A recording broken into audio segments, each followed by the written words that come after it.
ये क्या हो रहा है जम्मू कश्मीर के अंदर? लोगों को कीड़ों मकोड़ों की तरह ट्रीट किया जा रहा है जम्मू कश्मीर के अंदर भारतीय जनता पार्टी की सरकार द्वारा। कहाँ की तानाशाही है?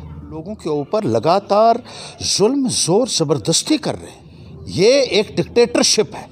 ये बहुत अजीबोगरीब हालात जम्मू कश्मीर के अंदर बने। लोगों को लूटा जा रहा है, लोगों की खाल उधेड़ी जा रही है। कानून के साथ आप खिलवाड़ कर रहे हैं, संविधान के साथ आप मजाक कर रहे हैं।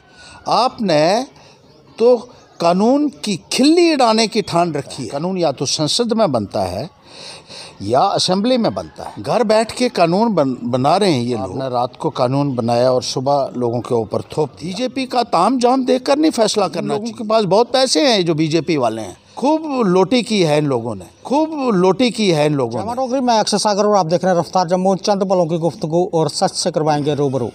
रफ्तार जम्मू के माध्यम से आज हमारे साथ बातचीत करने के लिए मौजूद हैं जम्मू कश्मीर के खुदरंग नेता हर्षदेव। हर्षदेव जी, रफ्तार जम्मू में आपका हार्दिक अभिनंदन। शुक्रिया। हर्षदेव जी, इन दिनों हम देख रहे हैं कि जम्मू कश्मीर में कुछ हालात सामान्य नहीं नज़र आ रहे। पिछले दिनों आपने देखा कि property tax anti encroachment drive, हालांकि एंटी एंक्रोचमेंट ड्राइव थोड़ी थम चुकी है, लेकिन लोग अभी भी डर की स्थिति में हैं। बिल्कुल। देखिए, पहले तो प्रॉपर्टी टैक्स की अगर हम बात करें तो प्रॉपर्टी टैक्स ऐसे नहीं लगता है कि जब आपको ख्याल आया कि आपको टैक्स लगाना है तो आपने रात को कानून बनाया और सुबह लोगों के ऊपर थोप दिया। कानून की एक प्रक्रिया होती है। कानून कैसे बनता है? कानून या तो संसद में बनता है या असेंबली में बनता है। घर बैठ के कानून बना रहे हैं ये लोग और उस कानून को लोगों के ऊपर थोप दिया जाता है। ये संविधान का उल्लंघन है। हमारा जो 7th शेड्यूल है इंडियन कॉन्स्टिट्यूशन का, उसमें सेकंड लिस्ट में ये कहा गया है कि जो भी टैक्स लोकल बॉडीज़ द्वारा लगाया जाएगा वो टैक्स पहले पास होगा, असेंबली द्वारा वो बिल पास किया जाएगा और लेजिस्लेटिव असेंबली कॉम्पिटेंट है उस बिल को पास करने के लिए। लेकिन यहाँ आपने बैठे बिठाए खुद फैसला कर लिया कि आपको टैक्स लगाना है और आपने एक आदेश निकाल दिया कि आपके ऊपर फ़लाँ तारीख से ये टैक्स लागू हो जाएगा। ये क्या हो रहा है जम्मू कश्मीर के अंदर?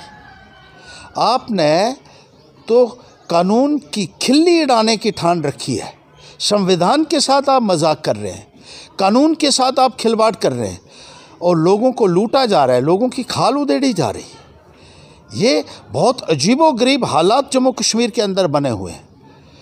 ना केवल प्रॉपर्टी टैक्स की बात हम करें, जैसे आपने कहा कि जो एनक्रोचमेंट ड्राइव का जो इन्होंने किया था, एंटी एनक्रोचमेंट की एक शुरुआत की थी, लोगों की ज़मीनें खाली कराना शुरू हो गए। आप जो 50 साल 60 साल 100 साल से लोग उसके ऊपर अपनी खेती बाड़ी करके अपने परिवार का पालन पोषण करते थे, आपको वो भी गवारा नहीं हुआ कि लोग अपनी रोटी कैसे खा रहे हैं इस ज़मीन से फसल पैदा करके। आपने उन ज़मीनों से उनको बेदखल कर दिया, उनकी गिरदौरियाँ काट दिया। आपने बुलडोज़र लोगों के घरों के ऊपर, दुकानों के ऊपर, मकानों के ऊपर चला दिए। ये कहाँ की तानाशाही है? ये एक डिक्टेटरशिप है जिसके लिए जमहूरियत में कोई जगह नहीं है। और इसीलिए हम ये कहते हैं कि मुख्तलिफ पॉलिटिकल पार्टीज़ को अब मौका आ गया है कि एक मंच पे आना चाहिए, इकट्ठे होकर इस संदर्भ में विचार करना चाहिए कि भारतीय जनता पार्टी की गुंडागर्दी से, तानाशाही से लोगों को कैसे निजात दिलाई जा सकती है। हर्षदेव जी, आपको क्या लगता है जो हमारे जम्मू कश्मीर के एलजी हैं, क्या जम्मू कश्मीर के लोगों से नाखुश से नजर आ रहे हैं? मुझे ये पता नहीं है कि एलजी नाखुश है लोगों से या नहीं है, लेकिन एक मुझे पता है कि लोग जो हैं वो बहुत मायूस हैं और वो नाखुश हैं, वो गुस्से में हैं कि भारतीय जनता पार्टी ने एक ऐसा नुमाइंदा जम्मू कश्मीर में भेजा हुआ है जिसके माध्यम से वो लोगों के ऊपर लगातार जुल्म ज़ोर ज़बरदस्ती कर रहे हैं। ये लोगों को हरगिज़ रास नहीं आया है और लोगों का गुस्सा दिन प्रतिदिन बढ़ता जा रहा है। जब आप ऐसे फैसले करेंगे कि लोगों के मुंह से निवाला छीनने की बात आप करेंगे तो लोगों में जाहिर सी बात है कि लोगों में एक गुस्सा भी पनपेगा और उससे एक एलिनेशन भी पैदा हो सकती है। ये बात इस सरकार को समझनी होगी। हर्षदेव जी, जैसा प्रॉपर्टी टैक्स पहले अप्रैल से कह रहे हैं कि लगने जा रहा है, आपकी तरफ से क्या प्रतिक्रिया है कि आप अगर इसको नहीं लगने देंगे उसके लिए आप क्या करेंगे? देखिए, हम तो अपोजिशन में बैठ के आवाज़ उठा सकते हैं, लोगों के साथ खड़ा हो सकते हैं, धरना प्रदर्शन कर सकते हैं, सरकार को चेता सकते हैं कि ये जो आप कर रहे हैं ये गलत है, लोगों के साथ खड़ा हो सकते हैं, लेकिन फ़ैसला उन लोगों को लेना है जो आज की तारीख में सत्ता में हैं, जो सरकार चला रहे हैं। उनको फ़ैसला लेना है कि इस किस्म का फ़ैसला ना लिया जाए।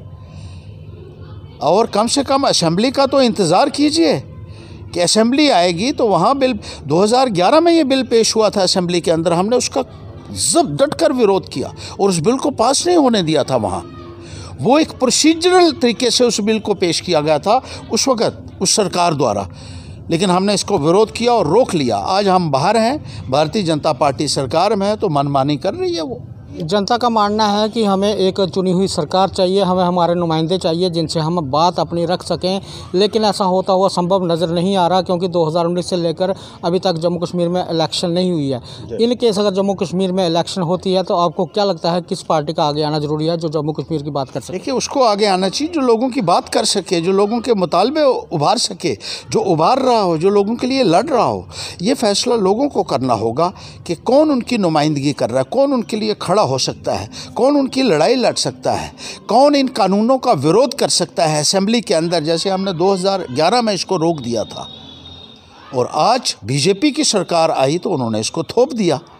तो लोगों को ये फैसला करना होगा कि कहाँ वोट देकर किन लोगों को आगे लाकर उन लोगों की सही मायने में नुमाइंदगी हो सकती है, उनके जज्बात की सही मायने में तर्जुमानी हो सकती है।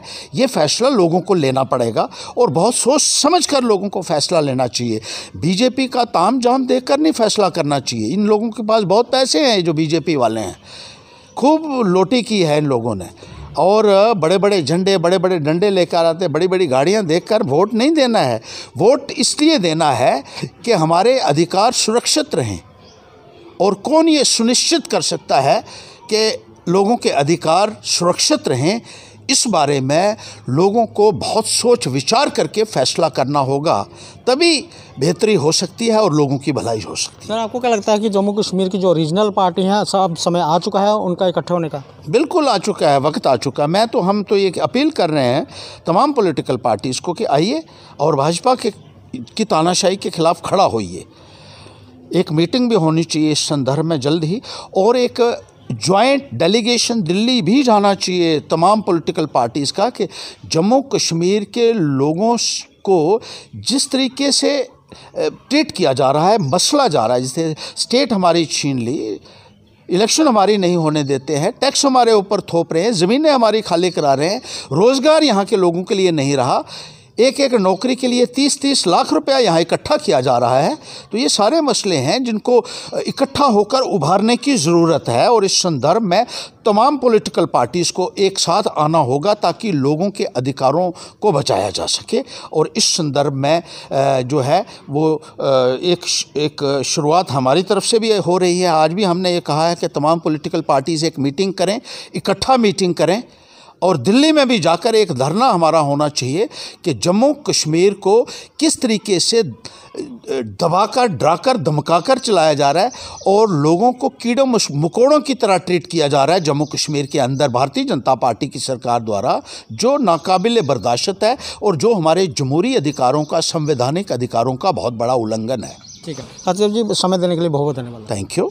जैसे कि मैंने शुरुआत में ही कहा कि खुदरंग नेता हर्षदेव जी खुदरंग नेता हैं, जब भी बात करते हैं स्पष्ट तरीके से करते हैं और बड़े ही दाकर तरीके से अपनी बात रखते हैं। और इन्होंने कह दिया है कि अब जम्मू कश्मीर से भाजपा को उखाड़ के फेंकने का समय आ चुका है। जितनी भी जम्मू की लोकल पार्टीज़ हैं, रीजनल पार्टीज़ हैं, सबको एक साथ आना होगा ताकि जम्मू कश्मीर का भला हो सके। आगे भी देखते रहे रफ्तार जम्मू। जय जम्मू, जय भारत।